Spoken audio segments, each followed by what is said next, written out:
Hey guys, welcome back to Daily Weekly Builds. Today it's time for another LEGO City update, so let's go! And I'm very excited about this one because I've been waiting for a pick-a-brick order to arrive, and it finally has!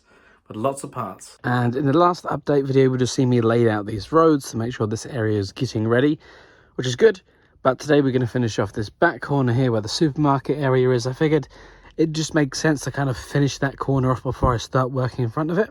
And since the roads are already laid out and everything, the only thing that I really need to do is just build up all the sidewalks and everything and just add on the road extenders and just make it more seamlessly connected to the rest of the city. And just arrived, as I said, is my online pick-a-brick order. I've been waiting, well, it feels like forever for this thing. I spent £100 worth of LEGO Insider points to get this, so I didn't really have to pay very much at all in real money, which is great, because I didn't have much. But, yeah, I think there's over 600 pieces. So that was kind of more than I expected to get, but yeah, this box has some weight to it. It's quite heavy, actually. And look at that, there's so much in here, it's bursting out of the box. Of course, with the online pick-a-brick orders, they just kind of chuck everything into one bag, but they do hand pick it, so someone had to get all these parts out and put them in this bag. And most of them are light grey. Wow. So we've got this absolutely massive bag, which is just what I needed. Yeah, but it just goes to show how expensive LEGO really is. I mean, yeah, there are 600 pieces here, but does this look like £100 to you? It doesn't really look like it to me. Like, yeah, I know there's a lot, but And then in this separate bag is just a bunch of 2x2 light grey tiles, which I use for the sidewalks throughout my city. So I've got plenty more of these. But since the bag isn't exactly organised in any way, I'm going to have to tip this all out and organise it so it makes it easier to build with. Because otherwise, well, yeah, that might be a bit difficult with all these parts in there. There we go, all the different parts have been organised. And then I had this tray initially full of just parts that I used to make my road MILS plates. And I kept adding to it, and then now there's so many parts in here, probably too many to actually pick anything out because I'll pick something and it'll make a big mess. But yeah, you know, this pile won't last for long because all these parts will get used very soon. So now I need to extract these base plates over here and finish off these roads. There we go, I've extracted the base plates. That was pretty easy to do. And now I just need to build across from my MILS standard, which is pretty straightforward, but it does look good once it's all finished. A little while later, and I have finished building them to my standard, and yeah, I'm very happy with how they've turned out. But turns out I didn't have enough parts, although this one is basically complete. Apart from missing the grill elements there for where the drain covering should be. Damn, I thought I ordered those. Never mind. And this one, I'm missing a couple of tiles. Again, I thought I did it, but I mean, there were over 600 parts. I didn't check to see if everything that I ordered was actually here, but you know, if it's being handpicked, I guess somebody could have made a mistake. So maybe it was supposed to be here, maybe it wasn't. Oh well, it's only a couple parts. It's not the end of the world. So I will continue putting these in place and then building on the rest of the area, starting to get things ready. I won't be building this little bridge today, but that kind of gives you an idea of what's going to go there. And obviously that's where the supermarket area will be. Now I've just built this little extension to the sidewalk area, which is where the footbridge will eventually kind of sit. So that's what these studs are for, just so it sits in place. And there's obviously enough space for people to get down the stairs and then walk onto the main pavement area. And next up, I'm going to build up this retaining wall, which kind of just fences off where obviously where the street is against the train track. And I know it's grey and it looks a little bit plain, but I plan to get some graffiti stickers to kind of go in there. It's kind of similar to things I've seen in my own city. Yeah, just kind of blocks off just unused area and where the railway track will be. So that's what I'll do next. There we go, there's the retaining wall. I quite like it. It's kind of, well, it's exactly what I planned and what I had in mind.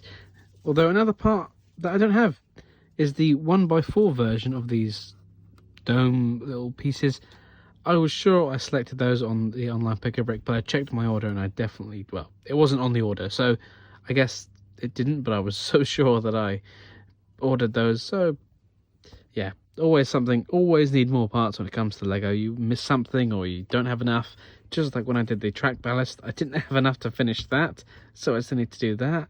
But I do have this open space here, and this is just unused space. It's abandoned, it's not used, which is quite common to find around railway tracks. There's just bits of, you know, land to the side and things where they're not being used. So I'm going to decorate that. And since it's near the supermarket, I figured I could add a couple little things. I'm going to add a trolley that's just been thrown over the wall. I'm going to just have it on its side like that, which, you know, if you're in the UK, you've definitely seen things like this on railway lines where there's like a wall like this, for example, and someone's just thrown it over. You know, that happens. Also, I'm going to add a couple of just abandoned rails. You always see these along railway lines.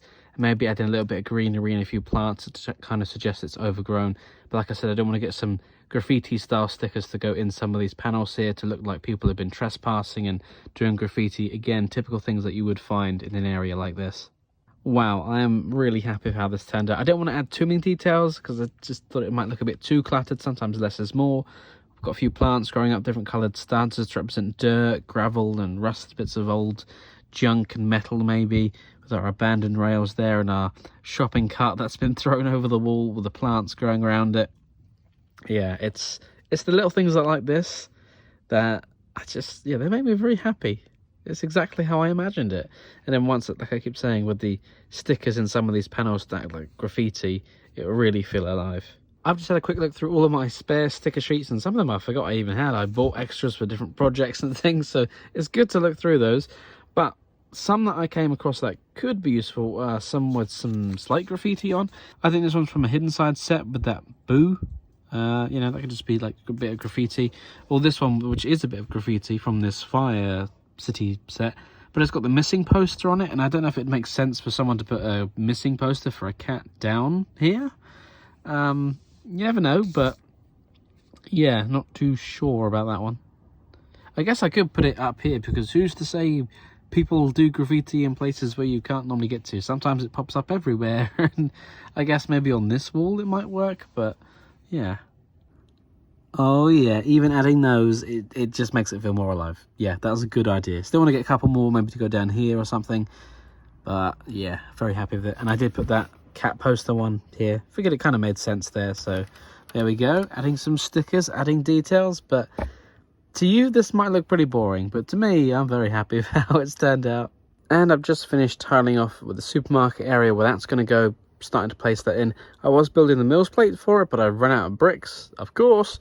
So it's just kind of still sitting loosely because it doesn't have much support underneath it at the moment. So I still need to order more stuff. But I've just spent a little while making a list of everything that I need. Of course, I'll always miss something, or I'll remember something else. But yeah, this area, I need to get parts for that. It's on the list. One thing that I haven't really thought about is putting a roof on this yet, which is something I will do, because otherwise it just kind of stand out a little bit. But the idea is that this is, since it's against the wall, this is only the front of the supermarket. The rest of it just exists off-wall that we don't get to see. But I think I still need to, obviously I'm going to expand it out this way. But yeah, I need to give it a roof of some sort as well. So that will probably be done after I've finished MILS plating it. Once everything's done, I can kind of look in and see what needs to go where, because I'll probably have to add some support walls at the back for it to just balance on that sort of thing. So some things that will be added will be the bike rack area to store your bikes once you're at the supermarket, and then this little wall fenced off area is part of where the fire station is going to go, since that's next to it, just to kind of separate the two. Then we've got our trolley return down the back there, and yeah, the rest of it is just a work in progress to give me a rough idea of what's got to go where, and then eventually I will get around to adding the train footbridge that goes over the tracks. Thank you very much for watching. If you did enjoy this video, then please do like, comment and subscribe. And if you fancy helping the channel out by going that extra mile plus, seeing these updates before anyone else, please consider becoming a channel member. I hope that the membership fee isn't too high, but I know everything's so expensive these days, so only do it if you can really afford it. But if you can, I'd really appreciate it, because any money we earn from it is directly spent back on this Lego city. And updates have been slow recently because, to be quite honest with you, I just haven't had the money to do it. So I very much want this to be like our thing. Obviously, you guys enjoy watching the videos. I want you to have some more input with what's going on in the city. So if you have any ideas, leave them in the comments below. And yeah, please do consider becoming a channel member. Thank you. Thank you very much for watching. If you enjoyed this video, don't forget to check out the other videos on this channel or on one of my other channels as well. And of course, don't forget to like, comment, subscribe and share with your friends.